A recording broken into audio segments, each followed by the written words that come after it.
Buenas noches, estimados asistentes a este segundo conversatorio que estamos haciendo en el grupo de política y gerencia, creado recientemente por estos tres servidores, Guillermo Mosquera, René Núñez y Julián Salazar, este servidor. Una pregunta, ¿se oye bien el sonido? Sí, Ok. sí, muy bien. Sigamos adelante entonces. En esta oportunidad y en este segundo tema, vamos a tratar acerca de la pregunta que todos nos hacemos. ¿Cuál es el modelo de Estado que debemos implantar en Venezuela cuando se concluya esta etapa de 24 años de dictadura en el país?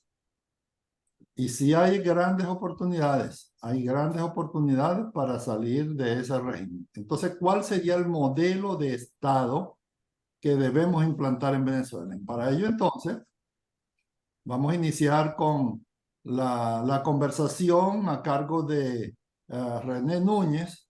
René Núñez, adicionalmente a todo su background universitario y hombre de la academia, es un gran amigo mío porque es compañero de la primaria y de la secundaria y es de mi mismo pueblo de Tacarigua. Y cuando esas amistades se dan desde la primaria, en la secundaria, en la infancia y la juventud, esas amistades no se acaban nunca. Entonces, ahí va a hablar a René Núñez, que como hemos dicho, es un académico internacionalista, profesor universitario, columnista y conferencista, y es expresidente del Centro Internacional de Políticas Públicas y FEDEC, capítulo Bolívar. Es director general de la emisora 105.3 News FM, y además tiene una alta experiencia porque ha sido profesor del diplomado de gobernabilidad, de gerencia política y de gestión pública de la Universidad Católica Andrés Bello. Y por otra parte, tuvo 25 años de actividad técnica y gerencial en la industria siderúrgica. Entonces, adelante, René, con tu exposición. Habíamos acordado que es alrededor aproximado unos 15 minutos y luego continuará Guillermo Mosquera, y luego finalizaré este servidor con la parte de cuál sería el modelo petrolero que debemos implantar en Venezuela. Adelante, René. Gracias, Julián. El tema de hoy es un tema que nos apasiona mucho porque tiene que ver con lo que está pasando no solo en Venezuela, sino en América Latina, porque se dan una serie de condiciones y características muy similares. Y en Venezuela hay quienes han estado afirmando y siguen afirmando de que Venezuela es un país rico y que es el mejor país del mundo. Y es cierto, hemos sido un país rico porque nos ha bendecido la providencia con un subsuelo enriquecido de minerales estratégicos tan importantes como el petróleo, el hierro, el oro, los diamantes, en fin, tenemos una serie de condiciones geográficas, orográficas, del ecosistema que han hecho de la naturaleza física de este país una oportunidad natural que nos ha fallado al final, porque como sociedad no hemos transformado esa riqueza natural que tenemos en abundancia en prosperidad, seguridad y bienestar social, que son los tres fines que persigue y se plantea cualquier Estado democrático civilizado que piense hacia adelante con carácter proactivo y de progreso. Eso es una realidad.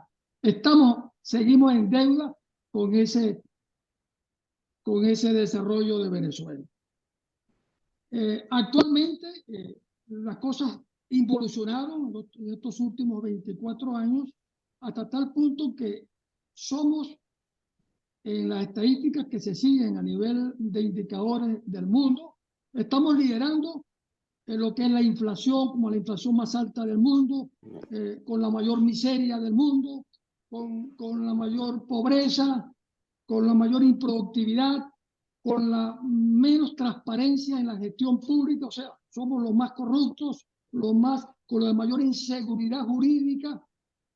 Entonces tenemos todos unos indicadores negativos que no nos podemos nosotros conformar, decir que estamos viviendo lo que están allá en el mejor país del mundo. Y tan así, más de 7 millones de compatriotas, entre ellos me incluyo, hemos tenido que emigrar hacia otros países buscando mejores condiciones de vida para uno y la familia y seguridad. Y eso es un hecho concreto de que la situación país es catastrófica. Todas las empresas del Estado están quebradas y están relacionadas con actos de corrupción escandalosos que en ningún otro país del mundo, como el caso último de PDVSA, ha ocurrido. Entonces, tenemos que sincerizarnos en el análisis político de la autocrítica reflexiva como país. Tenemos que crear un modelo de país distinto al que tenemos. Y eso tiene que ver con el modelo de Estado que hemos venido teniendo con las falencias estructurales hasta ahora. Ese modelo país, ese Estado de deber ser un Estado democrático, debe reunir una serie de características que son las que nos están impidiendo evolucionar en Venezuela. La primera tiene que ver con que tiene que existir la separación de poderes. Los tres grandes poderes de una democracia, el poder ejecutivo, el poder legislativo, el poder judicial, tiene que ser autónomo e independiente. Ninguno de esos poderes es superior al otro.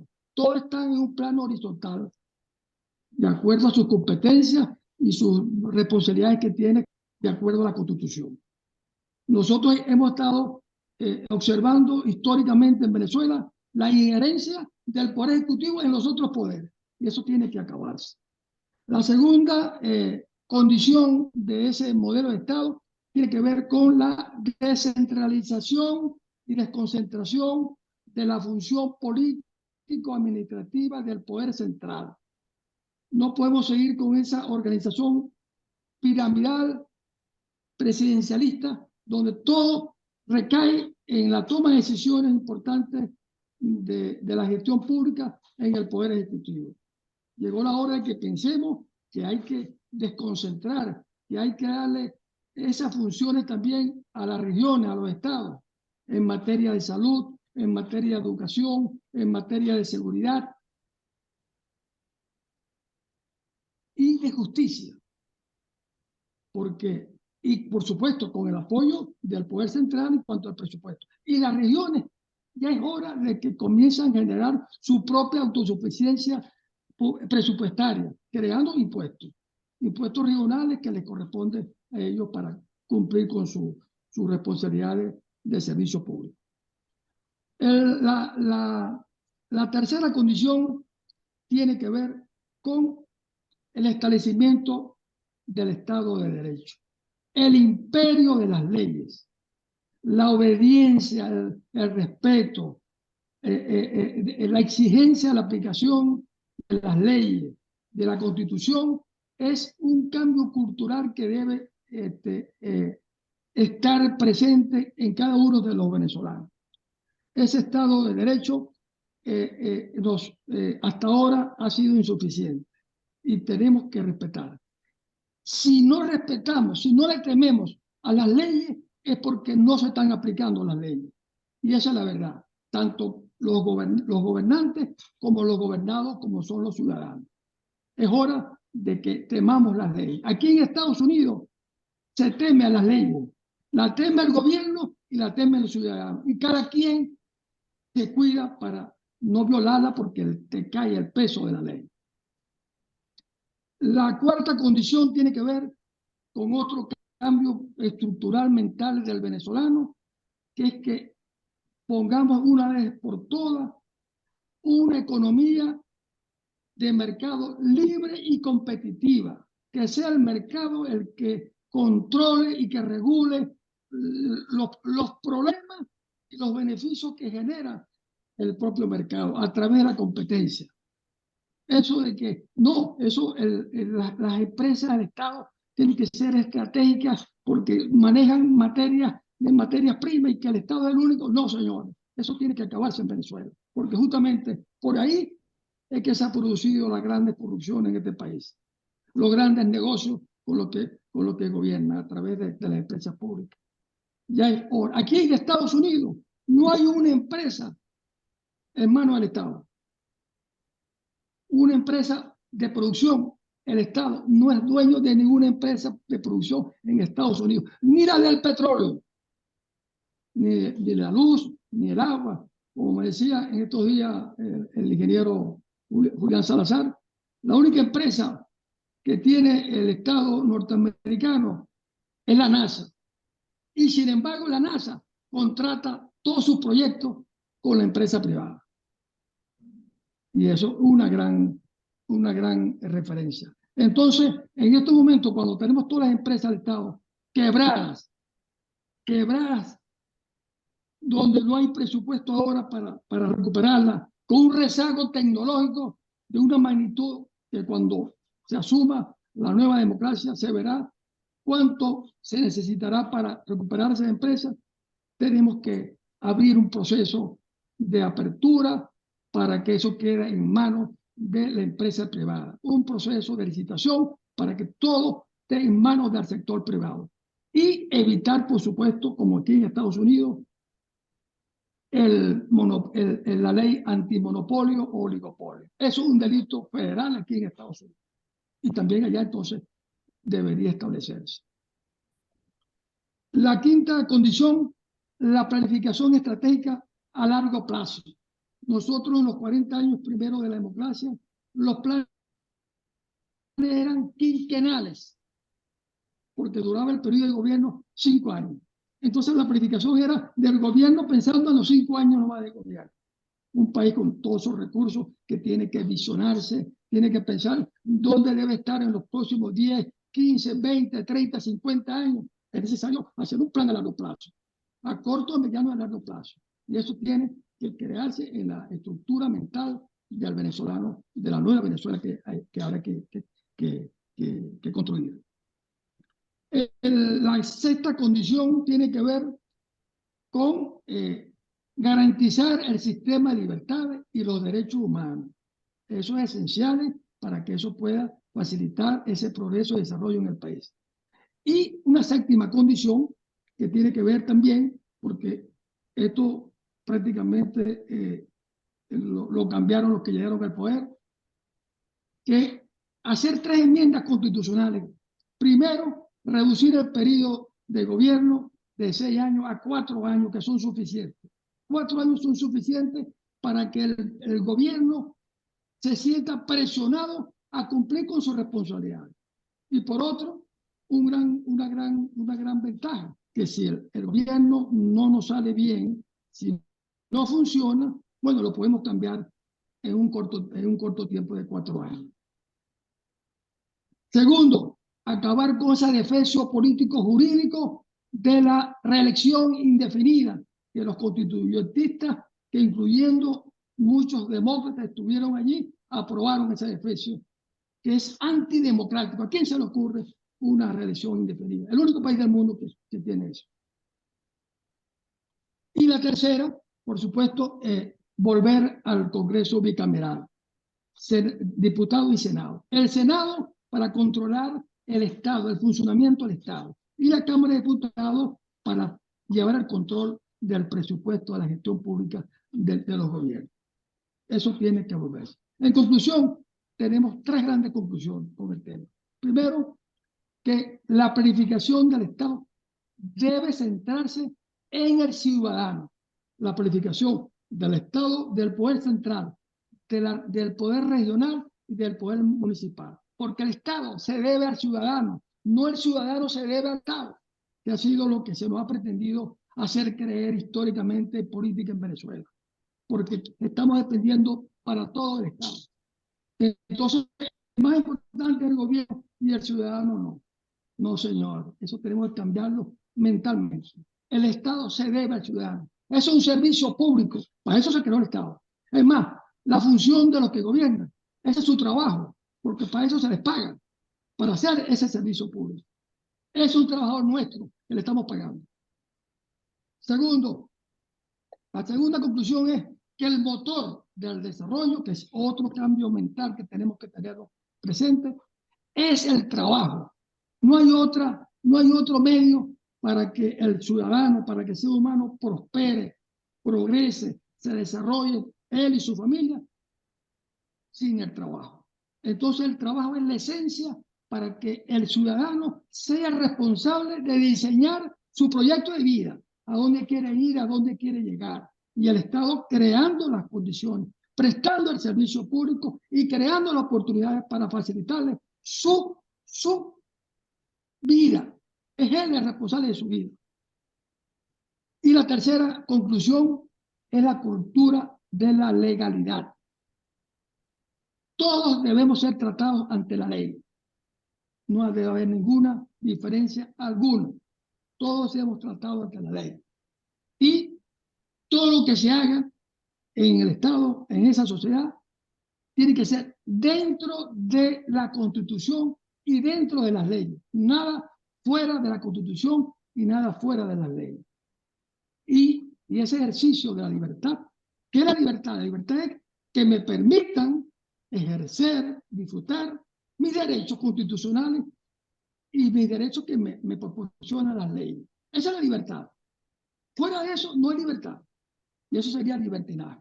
Entonces, eso es la cultura de la legalidad, que es la que nos debe a nosotros comenzar a formar parte de ese cambio cultural, porque tenemos que cambiar la cultura. Ya lo que no ha pasado es suficiente para hacerlo y están dadas las condiciones. Entonces, hagamos de la Venezuela que nos merecemos las soluciones de un Estado democrático funcional. Ahora le voy a dejar la palabra al licenciado Guillermo Mosquera, licenciado en Administración, mención Gerencia, investigador de Psicología en la Universidad Iberoamericana de México, es un asesor de la empresa privada en materia de organización y recursos humanos muy valioso. Guillermo, adelante.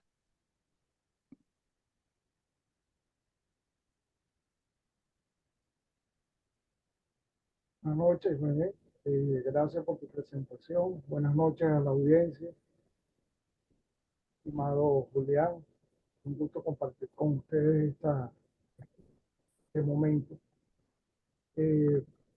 La parte que a mí me corresponde, quisiera básicamente tomar algunas ideas y refrescarlas. Como lo hemos conversado en nuestros encuentros previos, hay elementos que han estado ausentes o debilidades estructurales que de una u otra forma pareciesen ser el germen de nuestro graves problemas. Uno de ellos principalmente es la subordinación del Estado al gobierno de turno. A pesar de que han habido dos grandes proyectos de cero, de construir un Estado que trascendiese la acción política o que trascendiese la acción de los partidos, pues no se ha logrado. Siempre han estado subordinados los proyectos país a el gobierno de turno. con las consecuentes incidencias sobre la economía, sobre el plan, sobre las alianzas internacionales y la línea de gobierno. Y esto lo hemos visto pues, con una acentuada eh, afectación, especialmente en estos 24 años de historia. Principalmente el tema, o sea, definiendo un poco para aclarar términos, lo que significaría Estado. Estado tiene tres grandes columnas. El Estado como tal está compuesto de una sociedad civil, un territorio y el poder. Son tres elementos que juegan eh, para, para darle viabilidad a un proyecto de Estado, ¿no? Ahora, cómo se articula y cómo funciona es el tema. En nuestra Constitución tenemos definidos 5 poderes. Y teóricamente está descrito cómo funcionan estos 5 poderes o cómo se articulan para darle viabilidad al, al proyecto país. Sin embargo, eh, sería interesante revisar que mucha de esa articulación es enunciativa y no práctica. Por ejemplo, el artículo 5 de la Constitución define de que el poder reside en el pueblo. Ahora, ¿cómo se articula esto? Nótese de que hay en la práctica una serie de elementos que están subordinados a la acción política, que a su vez está subordinada a las directrices del partido. Tú lo mencionabas muy pertinentemente en función a la tendencia presidencialista que hemos mantenido durante tanto tiempo y que de una u otra forma ha sido uno de los elementos que ha dado al traste pues, con el proyecto país.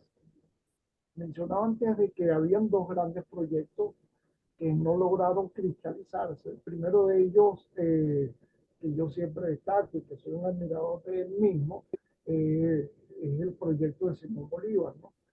Él esboza en el discurso ante el Congreso de Angostura de 1819. En este proyecto, el Libertador hace una diagnosis de los elementos eh, débiles de esta floreciente o naciente sociedad venezolana. Pues proviene de una guerra, un proceso de libertad, un proceso también que bebe de la Revolución Francesa, una revolución tumultuosa que incluso se fagocitó a muchos de sus propios autores. Entonces,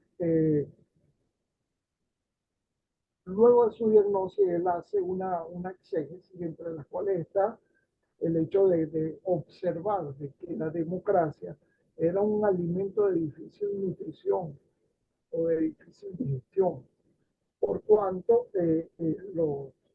los nativos estaban acostumbrados a obedecer a un rey.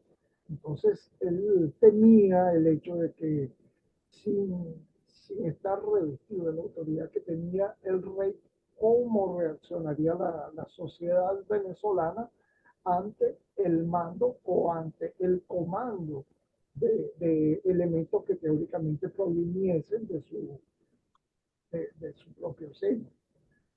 Y pues pareciese que de alguna forma este elemento no se ha subsanado y sigue vigente o sigue presente.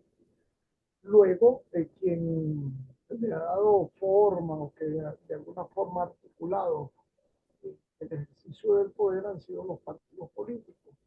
Por lo tanto, nuestra democracia ha sido lo que llamamos representativa, pero representativa limitada, por cuanto la representación no estaba enmarcada dentro de los partidos políticos, pues no tenía vocería, no tenía efecto, no tenía forma. Se observa en el segundo mandato de Carlos Andrés Pérez una preocupación por esto y le dan auge al tema de la sociedad civil y se comienza a escuchar con mucha fuerza el tema de la sociedad civil y comienzan a hacerse acciones, una de las cuales es el tema de la articulación de la ciudadanía a través de las parroquias, a través de las sociedades vecinales. Y esto parece tener una interesante, o despierta, parece despertar una interesante motivación en la ciudadanía. Sin embargo, no tardó pues, en que la acción partidista tomase el control y de alguna forma dominase la escena en lo que tiene que ver con la acción vecinal, que pudiese ser una iniciativa interesante a explorar de formas de participación realmente, en donde la ciudadanía o el pueblo tenga participación. Eh, los partidos políticos, sin duda, pudiesen ser por excelencia un elemento de representación. No obstante, en el caso venezolano, lo que es el elemento fundacional, lo que son las estructuras, lo que es la ética partidista, esas cosas fueron puestas de lado en pro del proselitismo.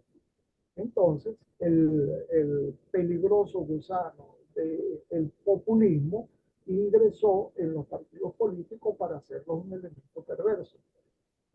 Y ahí el malestar que parece la resistencia o el trabajo de apolítica que parece flotar en el ambiente venezolano. Entonces, levantar otra vez el sentido político pareciera no, o sea, ser una tarea también pendiente, pero basado fundamentalmente en elementos éticos, ¿no? O sea, la revisión de los elementos éticos fundacionales, los nortes, y pudiese ser un punto a trabajar en ese próximo Estado democrático, ¿no? La constitución de los partidos, pero desde los elementos positivos, abandonando, no abandonando, pero poniendo en orden lo que es el proselitismo, para poder deslastrarlo del populismo que lo ha marcado a través de los años. El tema de la subordinación de los poderes. Ahí hay un elemento interesante, ¿no? O sea, dentro de la articulación tiene que haber un elemento que de alguna forma comande, dirija, administre, centralice y haga operativo el manejo del poder. Ahora, ¿dónde reside esto?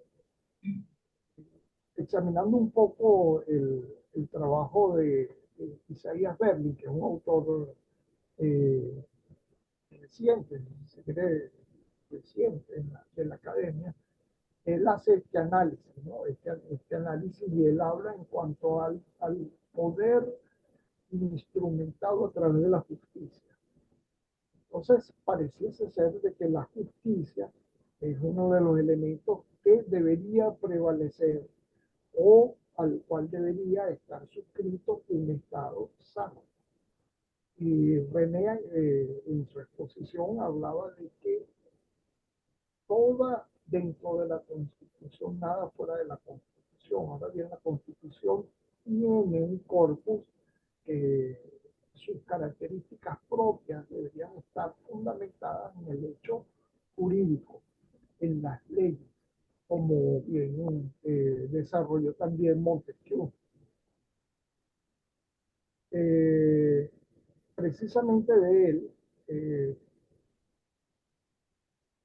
quisiera hacer una lectura de un pequeño párrafo, cuando dice que los poderes legislativo y ejecutivo están unidos en la misma, cuando los poderes legislativo y ejecutivo están unidos en la misma persona o en el mismo cuerpo de magistrados, no puede haber libertad, porque puede surgir el temor de que el mismo monarca o senado promulgue leyes tiránicas tan solo para ser ejecutadas.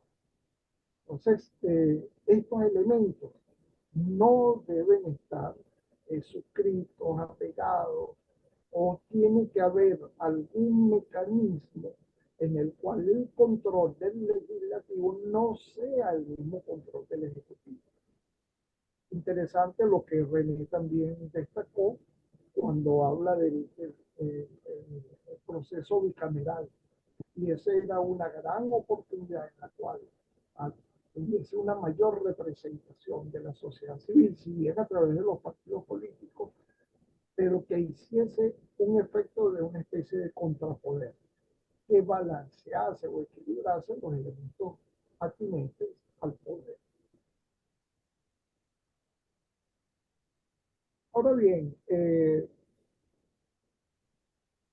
cuando hablamos de Estado, estamos expuestos a un tema que es el neoliberalismo como corriente de pensamiento y también de alguna forma sus engranajes o su incidencia en lo que es el desarrollo de la democracia. Con respecto a esto, me permito sugerir una obra de Edgardo Lander de 1994 titulado Neoliberalismo, Sociedad Civil y Democracia. Esta es una obra muy interesante y precisamente me llama la atención de que sea del año 1994. Es decir, de que el diagnóstico está hecho inclusive antes de que nos aconteciese el socialismo del siglo XXI. Entonces, entre sus lecturas, me gustaría compartir con ustedes algunos fragmentos que voy a parafrasear a continuación. Y como parte conclusiva de su primera parte, él señala de que en los regímenes democráticos, o sea, Venezuela por antonomasia siempre tuvo el poder inclinado hacia la izquierda, bien con sus matices de socialdemocracia o de social cristianismo. Los últimos 40 años previos a estos 25 estuvieron marcados por este binomio, ¿no? O sea, por una alta incidencia de estas dos corrientes ideológicas, pero siempre inclinadas hacia la izquierda. Este autor dice de que en función a que el ciudadano acomode los aspectos de su vida social, es decir, de que encuentre satisfecho en el Estado sus anhelos y sus búsquedas sociales, poco pesará el tema de si está inclinado hacia la derecha o hacia la izquierda. Es decir, de que el significado político no va a estar centrado en el tema ideológico. Puede entonces enfocarse hacia lo real, lo importante que tiene que ver con el funcionamiento propio del Estado, con una alta incidencia o con un alto control de los temas económicos, de lo administrativo productivo y con poca inclinación o dominio del tema ideológico. Entonces, estos son elementos interesantes que tienen que ver con, o sea, como digo, algunas ideas sueltas con relación al tema de lo que pudiese ser un nuevo Estado. Como resumen de la idea, un Estado que esté por encima de los partidos políticos, un Estado que pueda, con un proyecto país, hablé de dos instancias previas, el discurso del Congreso de Angostura y también estuvo el plan de ideal nacional que desarrolló Pérez Jiménez, el cual con todos los detractores, con todas las detracciones que se hace con todas las detracciones que se hace de su acción propia, efectivamente, pues, marco de la tiranía, no deja de quedar patente su ámbito de acción, su ámbito de desarrollismo, porque él estuvo enmarcado dentro del ámbito del desarrollo. Entonces, estos son los elementos fundamentales que yo quería destacar y que quería poner sobre la mesa de ideas sueltas para el desarrollo de un Estado. Me permito pues entonces cederle el testigo al ingeniero Julián Salazar. Ingeniero Julián Salazar, una persona con más de 45 años de experiencia en el ámbito petrolero y que ha asesorado, conoce pues a profundidad de la industria petrolera y adicionalmente otras latitudes.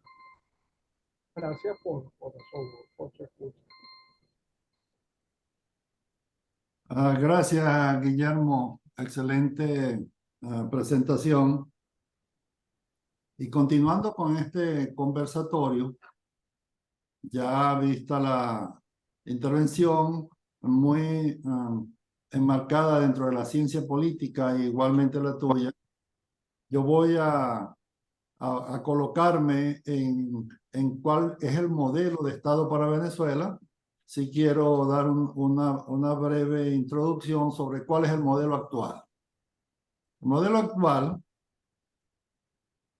que lleva ya 24 años instaurado en el país, está enmarcado dentro de la ideología del socialismo del siglo XXI, que esto nace, esa franquicia, dentro de las primeras reuniones que tuvieron en los años 90 en Sao Paulo para implantar el socialismo mediante la vía democrática y no como se había intentado con fracaso mediante la violencia armada. Ahora bien, después que se implantó en Venezuela en el año 99, su primera acción fue la destrucción del sistema democrático. Y no solo que fue después que llegaron al poder, sino ya estaba incluido dentro del plan de acción de destrucción del sistema democrático mediante el cambio de la Constitución, mediante la instauración de la dictadura comunista en el país. Yo reitero mucho que no es a partir de cuando llegaron al poder y entonces no habían dicho nada y no se sabía. Bueno, si no se sabía es porque no estaban el pueblo de Venezuela o no leía la prensa o no oía la radio, no veía la televisión, porque eso lo dijo bien claro el dictador cuando lo primero que hizo después que le dieron la libertad fue ir a Cuba a hablar de el paraíso de la libertad, no sé cómo lo fue, el paraíso de la felicidad. O sea que sí, estaba bien claro hacia dónde iban. Ahora, ¿qué significa cuando se instaura un socialismo que en este caso se le puso el eufemismo de siglo XXI como para modernizarlo? El Estado es el dueño de todo. El Estado tiene todo, controla toda la vida.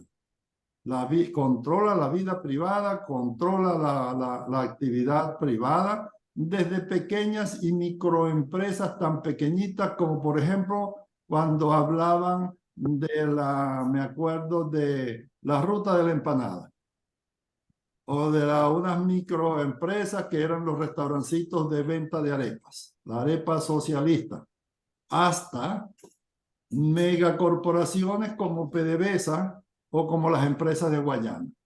Ahora, el Estado dirigido por personas más que todo de formación política partidista y además orientada su formación hacia otras desviaciones éticas, este Estado no tenía ninguna posibilidad de que fuera exitoso. Porque ya la historia lo ha demostrado con esos estados que controlan todo, cuando se desmoronó por su propio peso, su estatua, como dice la Biblia, la estatua de los pies de barro se desmoronó solita en la Unión Soviética y los países de Europa del Este. Y se cambió radicalmente hacia un capitalismo mucho más salvaje, como el que se lleva a cabo en China. Pero entonces, ahí vino el colapso total de Venezuela, que nosotros cuando estábamos en PDVSA, ya en 2002, alertamos Primero se va a destruir la empresa petrolera, que es la que suministra el Producto Interno Bruto. Segundo, va a llenarse de politiquería y de militares de muy bajo rango. Y así fue. Es decir, que la destrucción del Estado democrático y de la empresa privada y de la actividad industrial fue un plan de Estado. Eso hay que tenerlo claro porque todavía mucha gente cree que la destrucción del país es por la ineficiencia de los dirigentes y gerentes que pusieron ahí. Ellos han sido muy eficientes, pero muy eficientes porque han cumplido con el plan. El plan era destruir a la empresa petrolera. El plan era destruir a toda la base industrial del país para transformarlos a todo el mundo en pobres. Es decir, que se logró. ¿Y cómo se logró? Con las cifras que se suministran los mismos estudios que se han hecho recientemente, donde se ve que el 77% de la población está en pobreza extrema y el 94% en pobreza total. Pobreza extrema es cuando se usa el indicador de 1.90 dólares de ingreso diario. Y en Venezuela nadie gana 1.90 dólares diarios. Los jubilados ganan 2, 3 a 4 dólares mensuales, no es diario. Y el 94% de la pobreza total se lleva por el indicador de cuánto alcanza, si alcanza ese ingreso para cubrir los productos de la cesta básica. De tal manera que el modelo actual de dictadura de 24 años dentro de la actividad de la ideología marxista, todo eso estuvo enmarcado dentro de esa actividad. Ahora bien, ¿cuál es el futuro? El modelo futuro en democracia y libertad. En democracia y en libertad. Tiene que ser un modelo completamente diferente a lo que estamos viviendo. Yo no creo que nadie en su sano juicio o en pleno ejercicio de su sentido común pueda decir de que no, que hay que seguir con este sistema, porque ese es el sistema en el cual la población es la dueña de todo y el socialismo es del pueblo. Yo no creo que esté en su sano juicio quien afirme eso. Tiene que ser un modelo de democracia, de libertad, donde haya, y sí hay la oportunidad, y tengo todavía mucha esperanza de que esa libertad se implante a partir del próximo año. ¿Y para cuál sería el modelo de Estado? Un Estado pequeño, pero fuerte. Fuerte en el sentido de que está dedicado a sus funciones principales para las cuales fueron creados los Estados. Sus funciones ejecutiva, legislativa, judicial, hacer cumplir la ley, como mencionó René, dedicado a las actividades de seguridad, policía y ejército, salud, educación, infraestructura pública, y promover, propiciar y ayudar a la actividad privada y a los emprendimientos privados. ¿Por qué beneficia eso al país? Porque eso es lo que genera empleos. Al generar empleos, pagan impuestos tanto las empresas como los que trabajan. Eso incrementa, ¿eso dónde va? Al Tesoro Público, al Banco Central. Y eso incrementa el Producto Interno Bruto total y el Producto Interno Bruto per cápita. Y esos son los dos factores principales de la prosperidad de un país. Ahora también, ese Estado, ese modelo que se debe implantar en democracia y en libertad, tiene que darle solución a los problemas básicos que tienen que ser a través de actividad privada. Antes de comenzar la conferencia, René nos decía que donde vive en Estados Unidos, todo lo que es el agua, la electricidad, eso es privado. La gasolina, el gas, las comunicaciones, la salud, la seguridad, todo eso es en manos privadas. Y si está en manos privadas, es garantía de que va a mejorar con respecto al actual, porque también las empresas privadas, cuando son ineficientes, quiebran.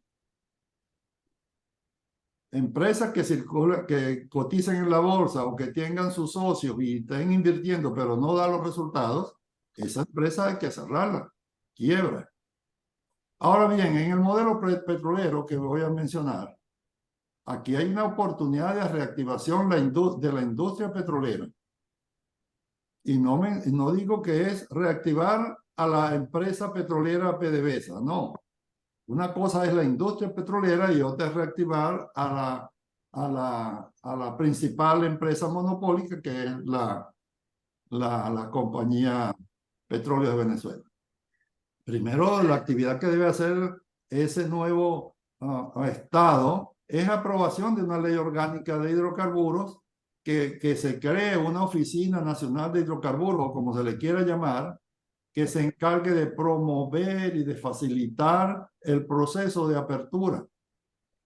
Y en proceso de apertura, los que estuvimos trabajando por muchos años en PDVSA, tenemos muy buenas lecciones aprendidas de las experiencias de los años 90. Esto ayudaría mucho a incentivar el incremento rápido de la producción.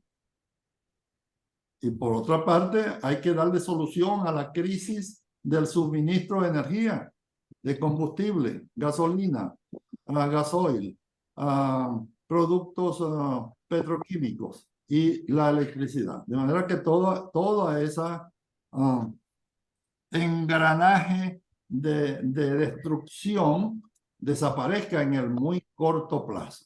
Ahora bien, ¿por qué fue que fracasó la empresa? Cuando viene de un modelo en el cual tuvo 22 años funcionando como empresa del Estado, pero muy eficiente, porque las empresas eficientes tienen su plataforma sobre 4 columnas, que son la columna de los recursos humanos, los recursos técnicos, los recursos financieros y el control de gestión. Cuando eso se tergiversa, o si es una empresa privada que no está bien dirigida, cualquier fisura que se produzca en los recursos humanos, o en los recursos técnicos, o en los recursos financieros, es garantía de que esa fisura va a seguir creciendo y es causa de que la empresa vaya a la bancarrota.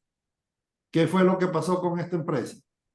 Que las 4 columnas, los recursos humanos, los recursos técnicos, los recursos financieros y el control de gestión, todas fallaron juntas. Se destruyó los recursos humanos, que fueron desde el 2002, cuando se expulsaron los 20.000 trabajadores.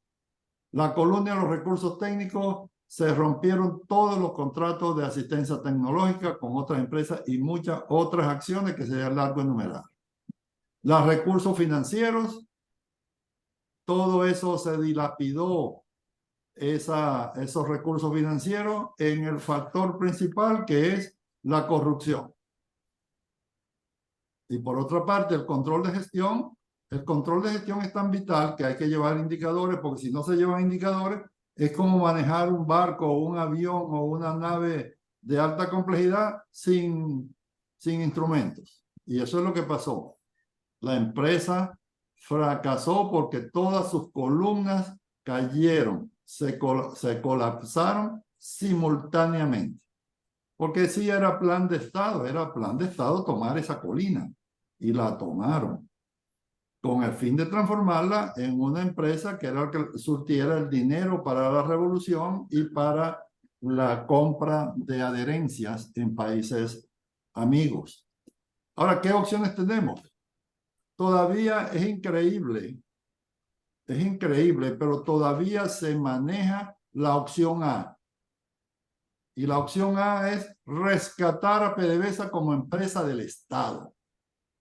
Porque hay gente que todavía cree que lo que pertenece al Estado pertenece a todos los venezolanos. Es decir, por ahí he oído mucho, hasta en gente de alto nivel, decirle que el petróleo es de todos los venezolanos.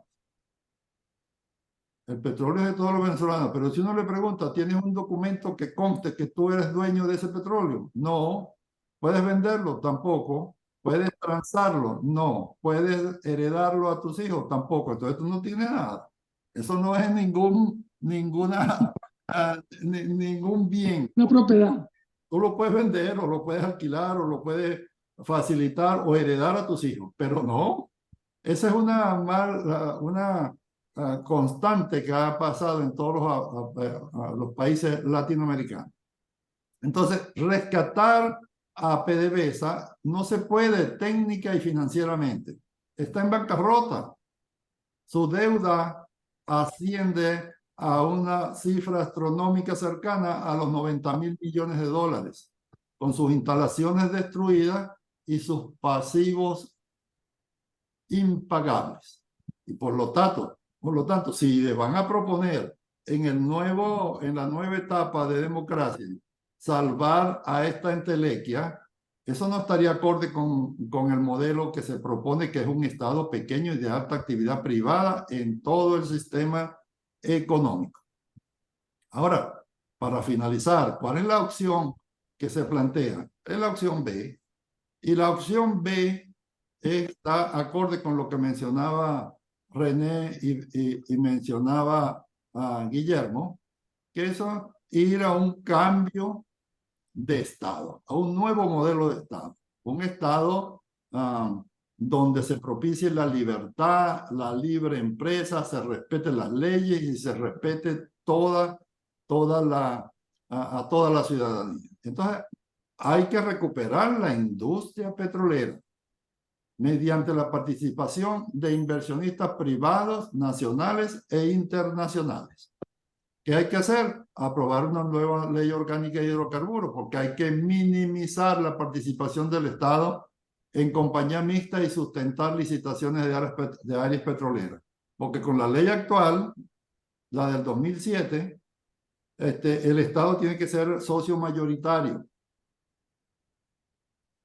Y hay que crear una oficina nacional de hidrocarburos, que esa oficina, siguiendo los ejemplos de otros países latinos, sea la encargada de procesar y coordinar todas esas megalicitaciones de apertura petrolera a inversionistas privados nacionales e internacionales, con las lecciones aprendidas que ya se tienen de los años 90 y con las lecciones aprendidas que hemos tenido los que hemos estado en el exterior en licitaciones de campos agotados y de campos nuevos, en el cual si hay una empresa, una oficina nacional de hidrocarburos, o sea, una oficina para propiciar y no para frenar el proceso. Y por la otra parte, incentivar el incremento rápido de la producción.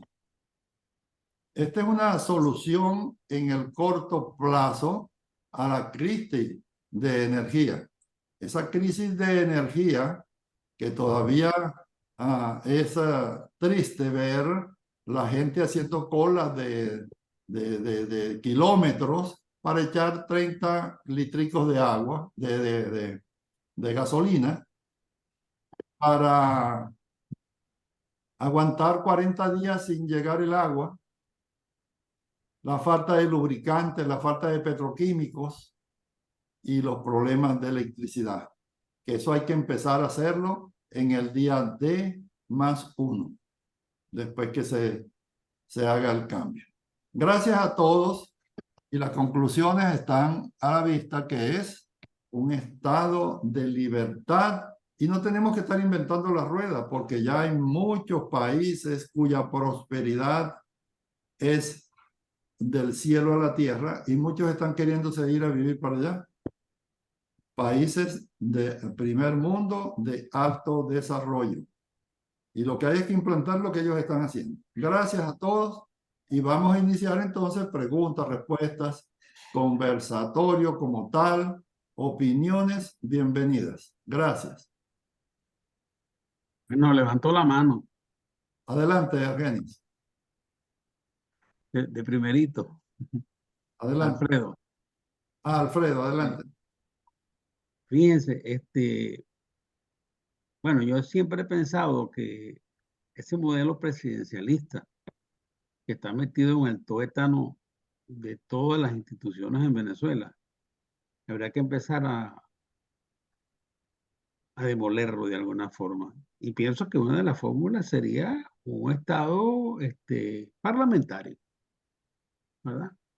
Como son todos los países, que incluso hay países socialistas de la Europa del Este, que tienen unos sistemas parlamentarios que logran controlar mucho más el funcionamiento del Estado y no eligiendo un faraón por 5 años como era lo que nosotros hacíamos. A ver, ¿qué opinan ustedes? René. Bueno, la verdad que la cultura es el tema que nos preocupa más, ¿no? O sea, que el venezolano cambie, entienda, reconozca que no hemos podido avanzar, no hemos podido superarnos, no hemos podido lograr lo que dije al comienzo, esos 3 fines que todo Estado democrático civilizado persigue, que es un país, una sociedad próspera, segura y que sienta el bienestar social de vivir en libertad plena. El sistema parlamentario, por supuesto, está más orientado hacia la cultura europea, está por ahí muy bien estructurada y ha funcionado. Eh, yo diría que la preocupación que nos debe ocupar a nosotros tiene que ver con, primero, lo que decía, recuperar el Congreso bicameral, Cámara de Senado, Cámara de Diputados, recortar la presidencia a 4 años y traigo a colación una reflexión, no una reflexión, algo que decía el filósofo de la calidad total en Japón, Ishikawa. Él ponía el ejemplo para que usted vea en el plano del sector privado. Cuando uno nombra a un gerente, un cargo de supervisión, es porque se le observa que reúne las condiciones para ocupar ese cargo.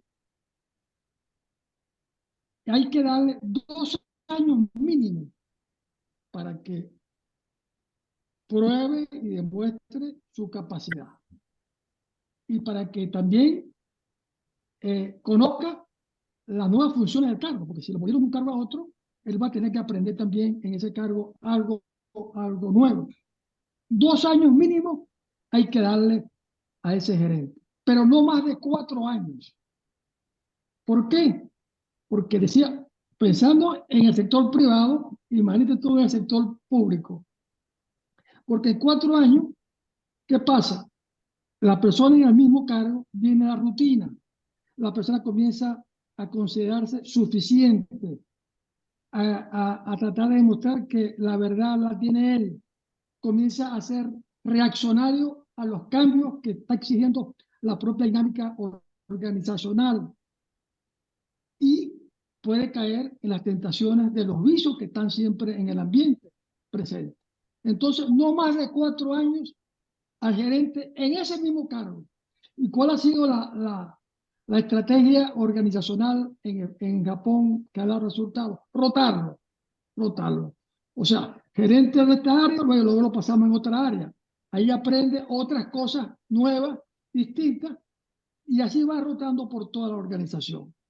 Y se evita. Entonces, si trasladamos esto a lo público, a nivel de gobierno, imagínate tú, en el caso nuestro, ese defecio político-jurídico que aprobó la constituyente de reelección indefinida.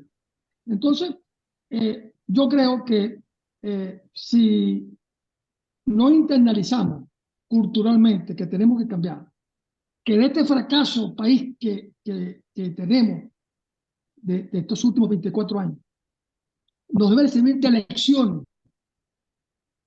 Y como lo dicen los grandes emprendedores mundiales que hoy ocupan el escenario económico y son los multimillonarios del mundo, que dicen que es el fracaso que resulte el éxito. Es que el éxito viene del fracaso.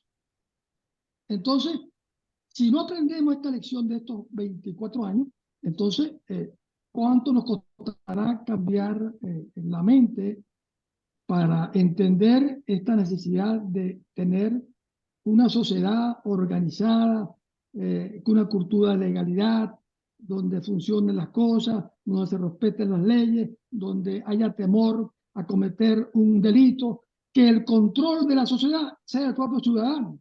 Aquí en Estados Unidos es algo interesantísimo como un modelo para compartir hacia nuestra cultura latinoamericana y de otros países, de otros continentes, que el ciudadano es el controlador más importante de la sociedad, porque es el que tiene que estar pendiente de no cometer un delito, porque cuando lo cometa te cae la ley y no te perdona. Entonces, el que ejerce el control es el ciudadano. Qué belleza eso. Entonces, es una sociedad de ciudadanos como tiene que ser. El Estado es algo normal que está allí con su estructura, pero aquí se cuida el gobierno, se cuida el empresario, se cuida el comerciante y se cuida el ciudadano de no cometer, porque te pueden demandar y te pueden meter preso. Entonces, esa es una reflexión autocrítica interesante cultural que tenemos que tenerla presente. Y sin duda, a mí me da mucha preocupación de que con todo lo que está pasando no entendamos las opciones que tenemos desde el punto de vista democrático, que hay que unirnos, hay que unificar el criterio estratégico de este proceso que tenemos frente a un régimen que no nos va a dar concesiones, no nos va a facilitar que nosotros avancemos, los demócratas. Siempre va a estar impidiendo. Por ejemplo, y lo digo, Adolfo, Col, este caso, por ejemplo, ¿qué va a pasar con las primarias? Los dos candidatos más importantes que tenemos allí, que son las que seguramente van a reunir la mayor votación, que es María Corina Machado y Enrique Capriles, los dos están inhabilitados. Me pregunto, ¿cuál es la opción que tenemos? ¿Cuál es la opción B? ¿Sí? ¿El gobierno va a quitar la inhabilitación? No lo va a quitar, ni loco que esté. Entonces, nos estamos preparando para esa opción. Me pregunto yo. No, que cada quien, a esta altura, 14 candidatos. Como si tuviéramos un sistema democrático funcionando en estos momentos sin problema. Entonces, caramba, yo creo que como escribí en estos días, el cambio comienza primero en cada uno de los venezolanos. Tenemos que entender que tenemos que cambiar nuestra cultura de lo que hemos estado haciendo, del deber ser, que no lo hemos asumido. Hemos dejado de hacer, hemos dejado de pasar, hemos dejado de pasar las oportunidades. Desde el 2014, desde el 2004 y al 2014, una información que no la había, que se me había olvidado. Del 2004 al 2014, lo que pueden llevar esta información contable, porque el gobierno no maneja estadística, no hay información por ningún lado. Recibió el Tesoro Nacional $1 millón por renta petrolera. $1 millón. Imagínate tú. ¿Dónde están esos reales? ¿Dónde están, Dios mío? Imagínate tú esa plata en un país que tenga conciencia, ¿dónde estaría? Y nos robamos ese $1 millón, quebramos las empresas, tenemos hipotecado un país. Entonces, imagínate tú la situación, como para uno decir, caramba, necesitamos abrazarnos y entender que el proceso que tenemos es un reto humano y social sumamente complejo. Aunque algunos pudieran pensar, no, eso cuando se vaya Maduro, eso van a llover rápidamente el dinero por todos lados. No, el dinero no se va a mover tan rápido. Si no hay garantía para la inversión y si no hay confianza, si no hay seguridad, nadie va a venir loco a estar botando los reales donde hay esa incertidumbre. Entonces, mi opinión es que por ahora, mantengamos el sistema de elección de gobierno, pero con un Estado pequeñito dedicado a cobrar impuestos, a crear oportunidades para que se facilitar el desarrollo a los ciudadanos. Gracias, René. Excelente respuesta. Por aquí tengo en el chat un mensaje de José Vicente Molina Busaniche. No sé si está o ya se fue. Él dice, desde Guiria, Estado Sucre, por invitación de nuestro hermano y colega profesor Jorge Salazar Velázquez, mi hermano. Perdón, saludo a todos los participantes. Quiero dejar nuestra humilde opinión. La solución al problema venezolano es elección presidencial en el marco constitucional y legal para tener un presidente reconocido por el mundo entero. Eso está como una respuesta a la pregunta anterior. Y aquí, por ejemplo, quiero también, hay una nota de Arquímedes. Quiero enviarles mis felicitaciones a los tres expositores, especialmente a Julián. Abrazos, debo retirarme ahora porque hay ya bastante tarde en Chile y mañana hay que salir temprano. Buenas noches. Entonces sí, ya estamos llegando a la parte final. Si hay alguna otra intervención, algún comentario.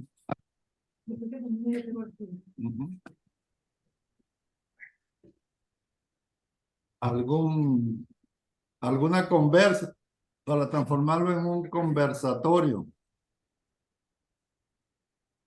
Bueno, yo digo, sí me oyen, ¿verdad? Sí, excelente. Sí. Sí. Bueno, la situación en la cual está nuestro país es que necesita de todo, absolutamente de todo. Entonces estamos en una circunstancia sumamente difícil. Y, y lo que dijo Guillermo, con respecto, y también a lo que habló René, con respecto a los lapsos presidenciales, que si de 4 años, que de 5 años, el país lo que necesita realmente es una planificación, pero que sea de 100 años, no que sea de 4, de 5, porque el que viene tiene una planificación y luego tienen otra planificación. Entonces, eso conlleva a lo que diría yo y lo que dijo Guillermo, parlamento. Me acuerdo muy bien de una vivencia inglesa con respecto al parlamento, o sea, lo que generó realmente la buena función del parlamento, que dijo Cromwell que the king is not the England, o sea, que él no era el dueño del país, el dueño del país era realmente el parlamento, y no es, eso da como consecuencia la circunstancia que nosotros tenemos ahorita. Los presidentes bueno, esto es yo digo que para mucho tiempo, ¿verdad? Hablar, tomar notas, porque las circunstancias son bastante difíciles y en estas conversaciones así cortas, pues en definitiva, pues uno no llega a, a profundizar, pues. Y entonces es que la planificación de todo lo que se derrumbó y cómo llevar a cabo la primera, como te digo yo, PDVSA, que PDVSA en definitiva, en el estado en que está, pues eso no hay que levantarlo. Es preferible entrar pues en una nueva, pues acometida, tal cual como dice Julián. Pues. Y bueno, y hay todos los temas, por donde se tomen todos los temas, hay muchas cosas que hablar y planificar y buscar el consenso, porque la cuestión está en el consenso, porque este, muchos tenemos muchas ideas y son un poco diferentes, pero hay que ver los modelos. O si no, en principio, como se se hizo con Carlos Andrés, que hubo una ayuda, vamos a decirlo así, internacional de gente que era bien clara en las cosas que podían analizar de un país en las circunstancias en que estén. Eso también es otra cosa que se debe llevar a cabo, pues. Entonces, buscar personas que puedan analizar cuáles son las circunstancias y después que den un resultado de eso y entonces viene el consenso, pues, y escoger y llevar a cabo la planificación de nuestro país para volver de nuevo a las circunstancias en las cuales seamos libres y podemos actuar en nuestro país, pues. Y que los venezolanos que salieron, que vuelvan, pues, que son, el país lo necesita. Ahí lo necesita. Y nosotros afuera seguiremos siendo foráneos. Y este es nuestro país y es el que nosotros, por el cual debemos de hacer lo máximo que podamos. O sea, hay que hablar muchísimo. Gracias, Simón. Excelente Sí, tu intervención.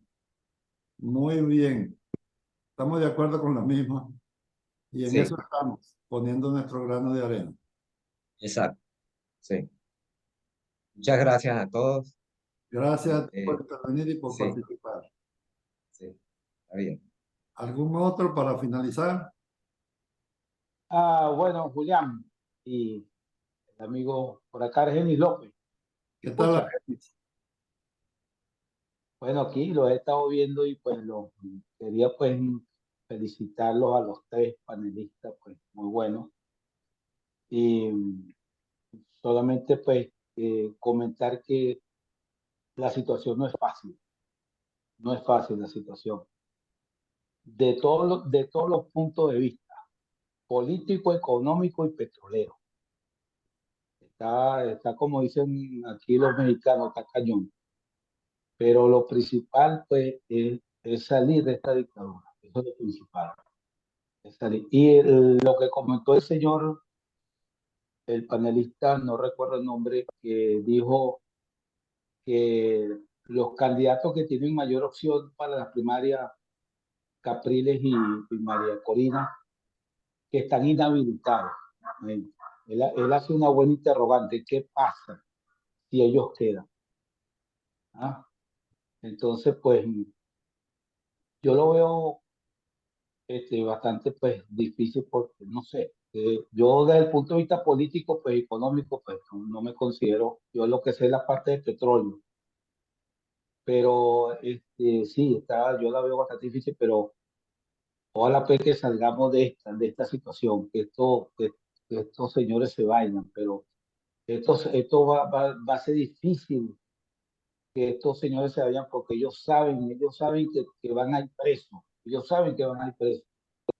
Y ellos van a hacer todo lo que sea por no entregar el poder. Entonces, nosotros debemos hacer qué hacer en ese aspecto. Yo le digo, esa es mi percepción, ¿entiendes? Esa es mi percepción, que esos señores están agarrados ahí como la garrapata en el poder. Bueno, felicitaciones y me pareció excelente. Ojalá que sigan los siguientes conversatorios. Buenas noches. Gracias, Argenis, estimado colega. Gracias por tu intervención y por asistir a esta. Sí, vamos a seguir adelante con próximos temas, con otros panelistas y temas más o menos relacionados con esto, con la política y la gerencia. Y qué hacer en el futuro en democracia.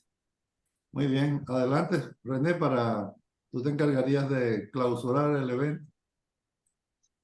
Bueno, sí, realmente estamos haciendo todo lo que creemos nosotros desde el punto de vista, y perdóname la expresión, porque no todo el mundo metido en la política, en el activismo, lo entiende así. que es el cumplimiento con la función de la filosofía política, que es más que el estudio del pensamiento político humano, ¿no? Es compartir lo que creemos que conceptualmente, estructuralmente, es lo que en la política que está activa por parte de los actores principales lo tengan en cuenta, ¿no? Y no caer en la improvisación, en el pragmatismo, que es también una característica que ha estado allí en la vida del ejercicio político de nuestro país. Y yo lo digo porque yo estuve, cuando estaba en Venezuela, estuve muy cerca asistiendo a todo lo que tiene que ver con programas de gobierno en el Estado Bolívar. Y cuando me metí en profundidades, el comentario era, ya vienen a hablar los filósofos de la política, ¿no? Es como si fuera un rechazo al concepto, a la ciencia, porque la política es una ciencia social. Entonces no son muy amigos a oír estructuralmente cómo funciona la política. Pero bueno, pero esa es parte de la política, ¿no? Que hay que vencer los que piensen contrario y tratar de uno mostrar y demostrar que la razón la justifica los resultados. Y los resultados es que el país está en deuda. Tenemos un país en deuda. Hay una generación de 24 años que no tiene idea ni referencia de lo que vivimos nosotros en democracia. No tiene idea de lo que es el funcionamiento de una democracia. Entonces, es más complejo el reto que le toca nos toca a todos, a los dirigentes que están haciendo su trabajo, todo su esfuerzo y todo lo que podamos nosotros hacer a través de estos medios que hoy en día nos acercan y nos ponen en el servicio, como se dice, online. Y bueno, le invito que el próximo tema va a ser un tema interesante, porque queremos traer la experiencia para demostrar que se hizo el intento, se logró y se quedó en el camino por lo que pasó del 88, 89 para acá, que fue que la vivencia de la experiencia de Sidor cuando se privatizó, que después se logró un proceso que al final tuvo resultados. En 2 años, los que llegaron a asumir privadamente a Sidor pusieron esos números en azules.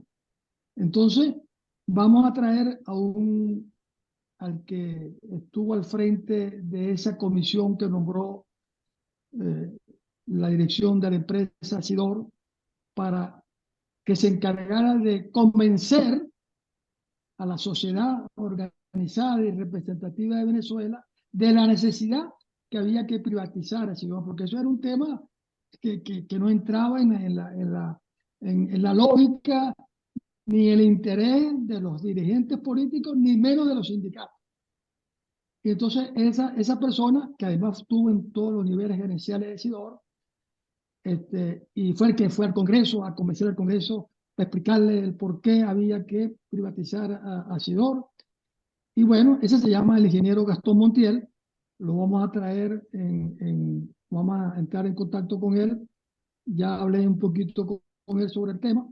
Y bueno, sería interesante que él compartiera el esfuerzo que se hizo para convencer a una sociedad organizada políticamente que no compartía esa decisión que el gobierno de entonces decidió, porque Sidor ya no podía cubrir sus gastos operativos por la deuda y que tuvo sus efectos la deuda internacional, lo cual lo hacía imposiblemente hacerlo con recursos propios.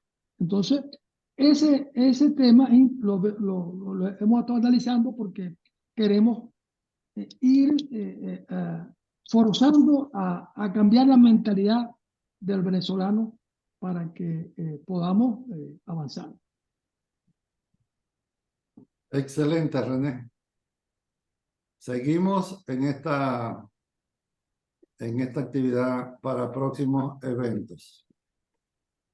Gracias a todos. ¿Alguna palabra de clausura, Guillermo? No, fundamentalmente agradecerle a la audiencia su paciencia y su participación e interés en el tema, ¿no? Nos interesa también mirar su perspectiva. Creo que todos tienen nuestras direcciones de correo y hacernos llegar sus impresiones, recomendaciones. Todo esto es útil para enriquecer el proceso que estamos llevando adelante. Son temas que necesitan una profunda discusión. Muy bien. Bueno, entonces gracias a todos. Gracias Gracias. a todos. Y nos Ok. vemos Nos vemos en entonces la próxima a una oportunidad. próxima. Sí. Eso. Nos Ok. quedamos un Chao, ratito. Alfredo. Chao, Simón. Chao, ya, Chao. amigo. Nos Chao. quedamos un ratito, No, Guillermo, René, para analizar. Voy allá a detener la